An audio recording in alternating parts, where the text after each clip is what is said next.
okukkiriza ebizimba okukkiriza bwe bityo bifaanana osobola okubeerawo naye nga toliiwo naye naye kati ntuuse wendi but my contribution is there has to be a paradigm shift in this country oba oyagala oba toyagala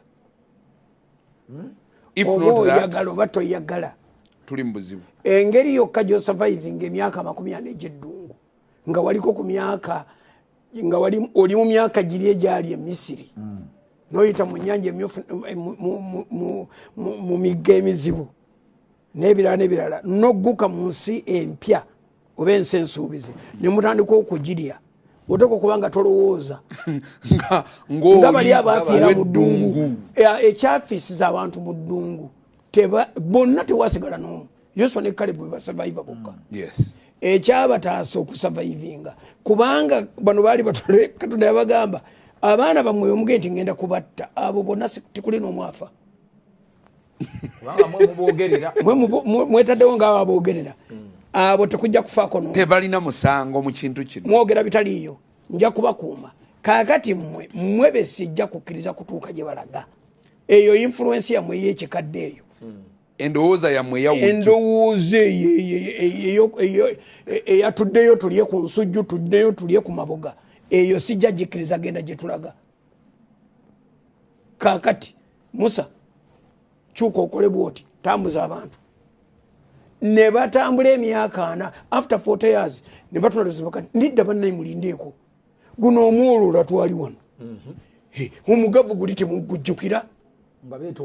nga beetolodde emyaka bakubawe batitani bagenda okudda nga bayisewo 40 years nga bonna bafu bayibuli ega nti bakunkumuka bukunkumusi 40 it takes 40 years to destroy a generation wanji it only takes 40 years to destroy a generation and therefore every generation has 40 years and for you to survive a generation and work and perform in the next generation oteeka okubanga mindset ogikyusiriza ddala and you learn what the young people are thinking about neze ndoza doctor bw'otunuulira ekitutawaanya olwaleero is dreading much in history buli lunaku otugamba okwogera ebintu tuddayo mabega ndiwe twogera anti era mindset change Andrew mindset change yeyo nti tonnaba ggwe tebakutendekako nakamu nakaddagala to be a forward thinker they taught you history enago batusomesa primary school owa secondary school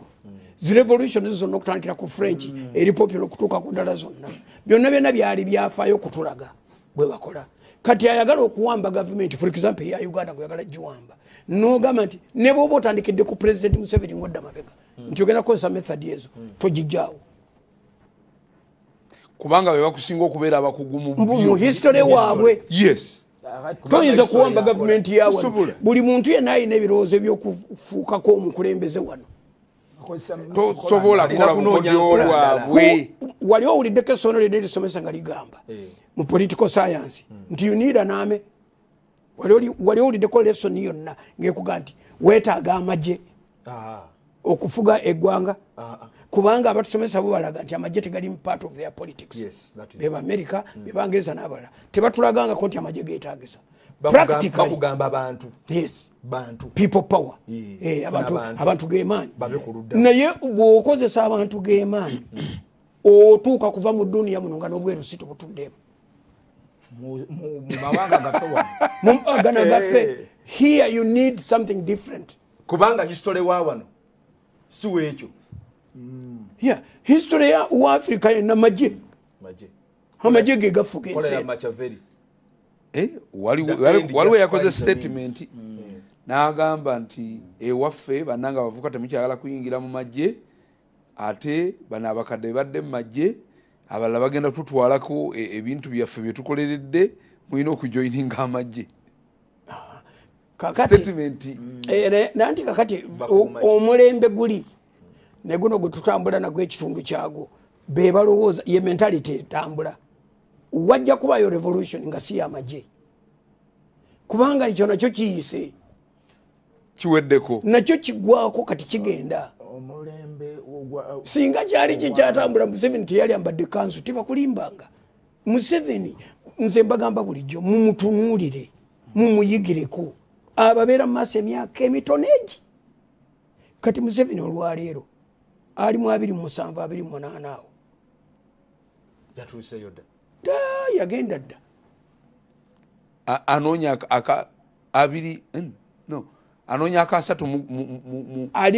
asatu mugumu kawangu wakati ali 27 atandise okufuga mu 27 ali mu mwaka ogusooka ogwokubiri ali mu mwaka mu kisanja ekijja ali mu mwaka gwa kubiri mwalowoleza muwulize ng'ayogera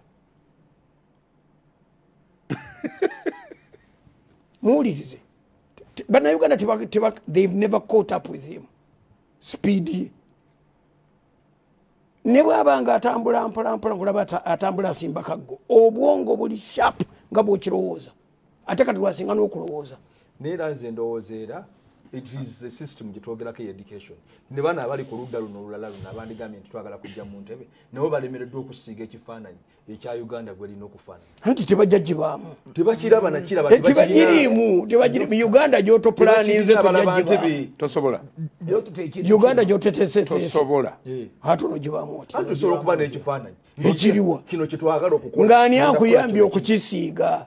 ani akuyambye meya wa kibuga member of parliament kakati nze ngenda nentunuulira nze nagenda mu secondary school first year S1 ng'oluguudo lwa kolasi lukoma Bukalasa era twagambanga driver owakalungusuule kooti nteeka ku kolasi wakoma oba watandikira kasita wayogeranga kolasi wali stage wetwavirangamu n'okwata keesiyo zirengenda wali kusomera Bukalasa twavirangamu ku kolasi wekakoma ogwo omwaka bwengogera mwenna mukankana 68 n'olwaleero ndakakati kolasi wakoma hawo wenyini kitya kakati bwe tukugamba nti bonna abatukulembedde bafaanagana naddala mu kalungu kiva sikubirayo kalulu kubanga ekiŋŋana okubira akalulu eyo ntunuulira neŋŋamba nti kakati okuva kwani ntandikire wanga ŋŋenda nsala emisango okutuuka ku Sempijjo wa Juzi ne Joseph Goza Kasewo ani ku bonna ali gwe ŋŋamba nti ono ye yalaba obuzibu bwa kalungu ne baba wa district status nenge kubo erituuka ku district nfuufu eyakola neewola tewaliwo kino nakiraga nti waliwo ne district yawo ekyo tekiriiwo kikyawo amakulu ga district gegaliwa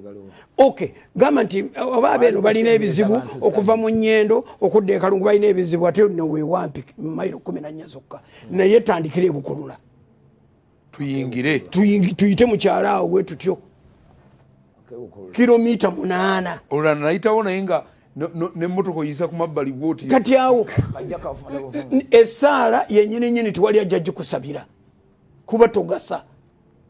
ekyokubiri terinakwakaliza bulungi lwaki gundi yayimbirira amasanyalaze ebikondo bituuka n'amasanyalaze tegatuuka ani omulangirani Kalema agagenda ewaabwe wali mu kitabaazi bwogenda mu kitabaazi ng'ogenze buli wantu amasanyalaze kakati nze mbagamba nti Uganda gye mwagala okubeeramu mulina gyetondera mmwe ng'abavubuka